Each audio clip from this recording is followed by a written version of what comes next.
Pakistan international airlines के कर्मचारी Canada जाकर क्यों गायब हो रहे हैं?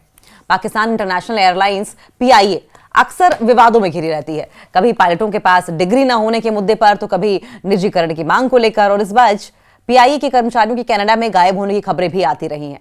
इसी सप्ताह शनिवार को पीआईए के प्रवक्ता अब्दुल्ला खान ने पुष्टि की कि कनाडा के टोरंटो से लाहौर जाने वाली उड़ान संख्या PK 798 के एक फ्लाइट अटेंडेंट आसिफ नजाम समय पर हवाई अड्डे पर नहीं पहुंचे। पीआईए ने अपने बयान में कहा कि जब उनसे संपर्क किया गया तो उन्होंने अपने बचाव में खराब स्वास्थ्य का बहाना दिया। पीआईए के प्रवक्ता का कहना है कि मामले की जांच की जा रही है। साथ ही उन्होंने कहा कि इस तरह गैर कानूनी तरीके से गायब होने के मामले में एयरलाइंस के कर्मचारी के खिलाफ कार्रवाई की जाएगी।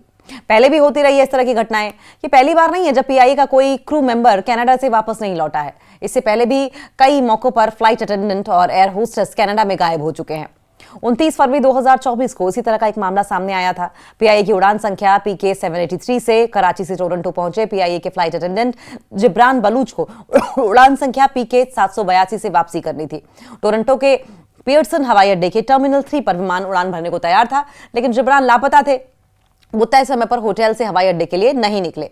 पाकिस्तान से छपने वाले डॉन अखबार के अनुसार बाद में जब कर्मचारियों ने होटल के कमरे में उनकी तलाशी की तो वो गायब थे। रिपोर्ट्स के मुताबिक अधिकारियों को उनके बारे में कोई सुराग नहीं मिल सका। अखबार का कहना है कि इस घटना के कुछ दिन पहले कंपनी में बतौर एयर होस्टेस काम कर रही मरियम रजा भी इसी तरीके से टोरंटो के अपने होटल के कमरे से गायब हो गई थी।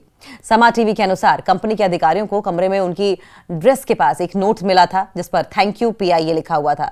इसी तरह जनवरी 2024 की शुरुआत में एयर होस्टेस फैजा मुख्तार भी कनाडा से अपनी तय उड़ान से पाकिस्तान वापस नहीं लौटी। डॉन की एक रिपोर्ट के मुताबिक 2003 में पीआईए के 7 कैबिन क्रू मेंबर गायब हुए। वहीं द एक्सप्रेस ट्रिब्यून के अनुसार 2022 में 5 कैबिन क्रू मेंबर इसी तरीके से बिना सबूत छोड़े गायब हो गए। पीआईए का क्या कहना है? पीआईए के प्रवक्ता अब्दुल्ला खान के अनुसार पिछले कुछ सालों में लगातार चालक दल के सदस्य कनाडा पहुंचने के बाद वापस देश नहीं लौटे हैं। ऐसी घटनाएं पहले भी कभी कभार सामने आती रही हैं, लेकिन पिछले कुछ सालों में ऐसी घटनाओं में इजाफा हुआ है। कहा जा रहा है कि इसके पीछे वजह बीते कुछ सालों में पाकिस्तान में बिगड़ती आर्थिक स्थिति और पीआईए के निजीकरण से जुड़ी है। पीआईए के निजीकरण को बीते लगभग 2 दशकों में इस दिशा में पाकिस्तान की पहली कोशिश के तौर पर देखा जा रहा है। पाकिस्तान के लिए अंतर्राष्ट्रीय मुद्रा कोष के $7 अरब के प्रोग्राम में के तहत ये करना सरकार के लिए जरूरी है। लेकिन पीआईए का दावा है कि कनाडा के शरणार्थी कानून का दायरा बड़ा है, जिसका फायदा पीआईए कर्मचारी उठा रहे हैं। हालांकि इस दौरान कनाडा में किसी अन्य एयरलाइन केबिन क्रू के लापता होने की कोई रिपोर्ट नहीं मिली है। कनाडा में इमिग्रेशन पर नजर रखने वाले जानकारों का यह कहना है कि समस्या सिर्फ पीआईए के कर्मचारियों या पाकिस्तान तक सीमित नहीं है, बल्कि कई और देशों के लोग भी कनाडा के शरणार्थी कानूनों का फायदा उठाते हैं। पीआईए ने बदले नियम। अब 2021 में पीआईए ने अपने नियमों में बदलाव किया है, जिसके तहत अंतर्राष्ट्रीय उड़ानों के दौरान केबिन क्रू के लिए विदेशी हवाई अड्डों पर पासपोर्ट जमा करना अनिवार्य बन गया था। पीआईए ने एक और फैसला लिया कि वो युवा एयर होस्टेस और स्टीवर्ड को अंतर्राष्ट्रीय उड़ानों के लिए नहीं भेजेगी। कंपनी के प्रवक्ता के अनुसार इन सभी कदमों का स्पष्ट रूप से कोई असर नहीं पड़ा। इस संबंध में कंपनी ने जांच के लिए एक इकाई का गठन किया और कंपनी चालक दल की निगरानी भी कर रहा है। प्रवक्ता के मुताबिक हमने इस बारे में कनाडा के अधिकारियों से भी बात की और उन्हें चालक दल के सदस्यों के बारे में विस्तृत जानकारी दी, लेकिन इन सबके बावजूद कनाडा पीआईए कर्मचारियों के लिए लापता होने के लिए पसंदीदा देश क्यों बन गया? इस सवाल का जवाब जानने के लिए जब बातचीत की गई पिछले साल टोरंटो में अधिकारियों से, तो पीआईए और अन्य एयरलाइन कंपनियों में काम करने वाले कर्मचारियों, साथ ही कनाडा में इमिग्रेशन मामलों पर काम करने वाले एक वकील और इमिग्रेशन सलाहकार से बातचीत की गई। कनाडा ही पसंदीदा मुल्क क्यों है? सवाल यह भी है। टोरंटो स्थित पियर्सन अंतर्राष्ट्रीय हवाई अड्डा कनाडा के ओंटारियो प्रांत के पील क्षेत्रीय पुलिस स्टेशन के अधिकार क्षेत्र में आता है।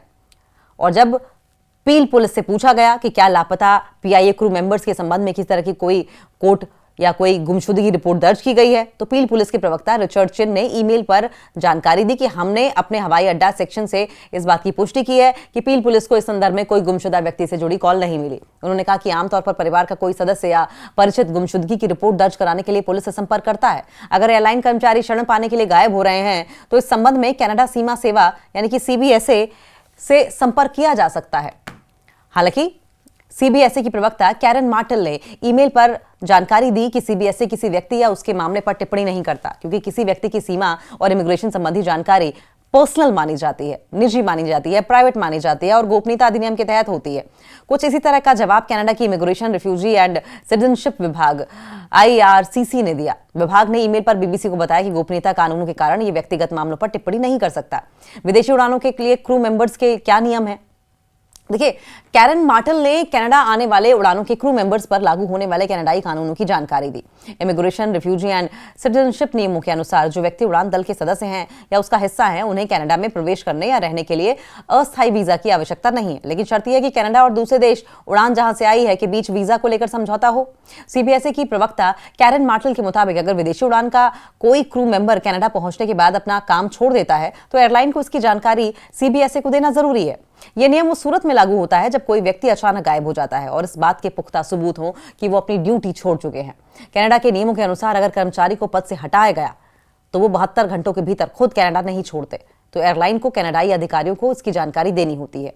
सीबीएसए की प्रवक्ता का कहना है कि कंपनियों को भी ध्यान देना चाहिए कि वो किसी ऐसे व्यक्ति को कनाडा लेकर ना आए जिनके पास वैलिड डॉक्यूमेंट्स ना हो।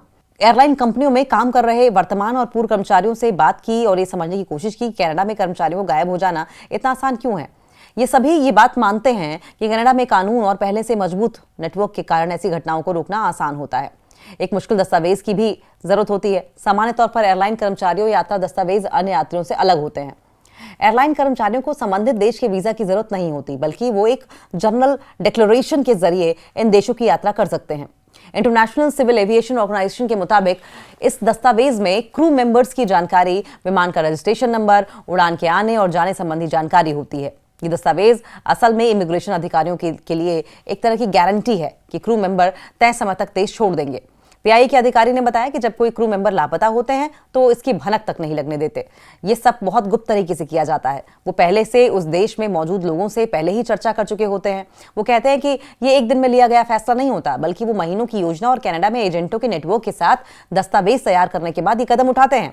एक प्राइवेट एयरलाइन कंपनी में कमर्शियल पायलट ने भी जानकारी दी कि पीआईए में नियमन की प्रक्रिया दूसरी कंपनियों की तुलना में उतनी सख्त नहीं है।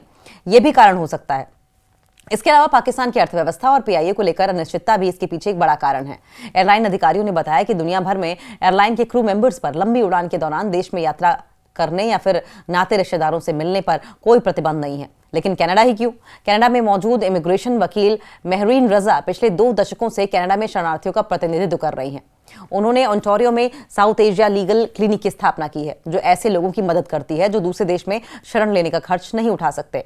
मेहरीन रजा ने बताया कि पीआईए की क्रू मेंबर से जुड़ी रिपोर्ट्स हमने देखी है। पिछले कुछ सालों में अलग अलग आधार पर कनाडा में शरण लेने के लिए पाकिस्तान समेत अन्य देशों से लोगों के आवेदनों में इजाफा हुआ है। वो कहते हैं कि कनाडा का कानून कहता है कि किसी भी परिस्थिति में शरण मांगने वाले को आप शक की निगाह से नहीं देख सकते। इस बारे में हम ट्रेनिंग्स में भी आयोजित करते हैं। यह भी संभव है कि वो शख्स यहां आकर शादी कर ले और अपने साथी की मदद से स्पाउस वीजा या परमानेंट वीजा हासिल कर ले। कनाडा के इमिग्रेशन एंड रिफ्यूजी बोर्ड के आंकड़ों के मुताबिक साल 2023 में कनाडा के अधिकारियों को शरण मांगने से जुड़े 1,44,000 एप्लीकेशन मिले। ये साल 2022 की तुलना में 57% ज्यादा थे। इसमें 4,832 एप्लीकेशन पाकिस्तान से थे। ये पिछले साल के 1,894 एप्लीकेशन से 60% ज्यादा है। इमिग्रेशन सलाहकार अब्दुल्ला बिलाल पिछले कई सालों से कनाडा में इमिग्रेशन कंसल्टेंसी में काम करते हैं। उन्होंने जानकारी देते हुए कहा कि कनाडा के कानून के मुताबिक आप जहां से देश में प्रवेश कर रहे हैं वहां से शरण के लिए आवेदन कर सकते हैं और उसके बाद देश में प्रवेश करने के बाद आप किसी के साथ रहते हैं और शरण के लिए केस फाइल कर सकते हैं। इस पूरी प्रक्रिया में कुछ साल का वक्त लग सकता है और अगर किसी कारण आपको शरण नहीं दी जाती तो आप अपील कर सकते हैं। शरण देने की प्रक्रिया के बारे में अब्दुल्ला बिलाल क्या कहते हैं? सरकार की तरफ से पहले एप्लीकेशन की समीक्षा की जाती है, फिर उसे रेफ्यूजी प्रोटेक्शन डिवीजन भेज दिया जाता है और अगर आपकी एप्लीकेशन रिजेक्ट हुई तो आप अपील डिवीजन में जा सकते हैं। इस दौरान आप काम कर सकते हैं और आपको मुफ्त इलाज जैसी सुविधाएं भी मिलती हैं।